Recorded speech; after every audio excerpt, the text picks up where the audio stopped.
Coping with the pain of your cat dying can be one of the most difficult things you'll face, and it was for me. Dante, a coal-black, one-year-old kitten, came into our lives after being rescued from the streets by a work acquaintance. After a week or two of wandering, hiding, running from cars and dogs, and even a couple of ignorant people who apparently thought black cats are evil.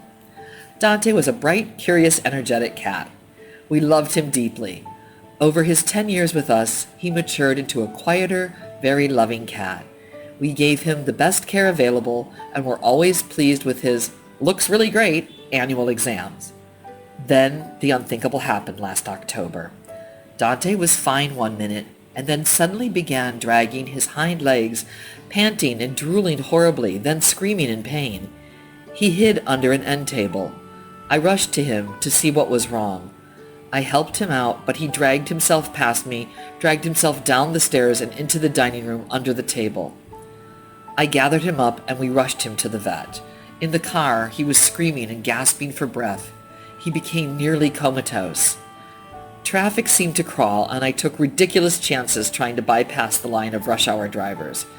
We finally made it, but feared for his very life. We dashed inside and demanded to see the vet. Who'd we'd called ahead while in traffic? The staff took Dante back and left us in the exam room.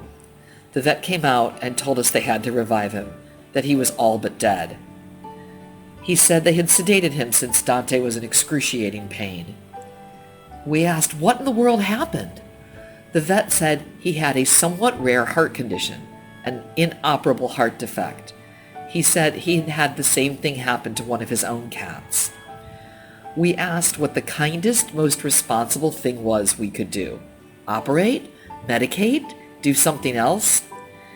He said that as sudden and shocking as it was for us, the best thing for Dante was to be eased out of his suffering.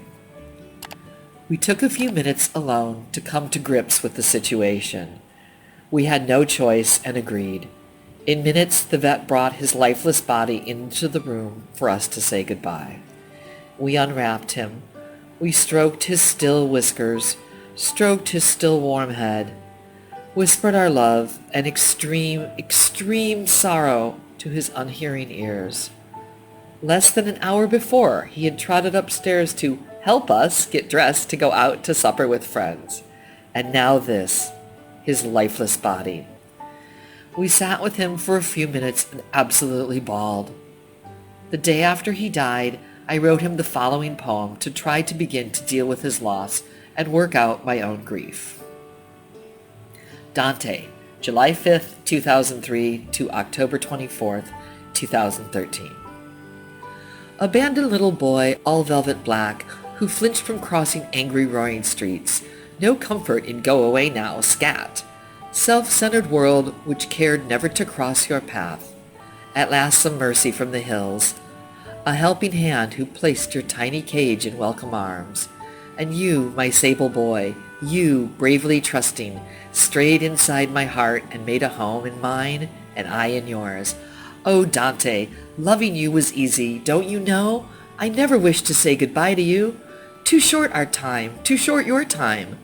More fancy feasts and treats, more play with cats, more chasing strings and things, more birds and leaves, more playful leaps, more quiet sunny naps, more tools and tasks, more magic cabinet asks, more gift wrap boxes, Christmas, ambush trees, more pillage pirate, Captain Black Baby, more treasures found in plundering a guest.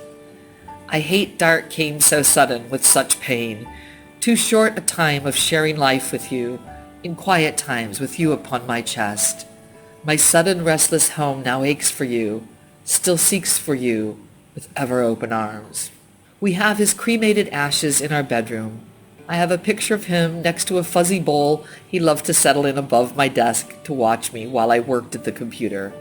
I see that picture every day, and my heart both smiles and cries. If you now have cat friends by your side, please cherish their love, because one day they might not be with you anymore. Thanks to everyone for listening to our story. Goodbye, and see you all in the next video.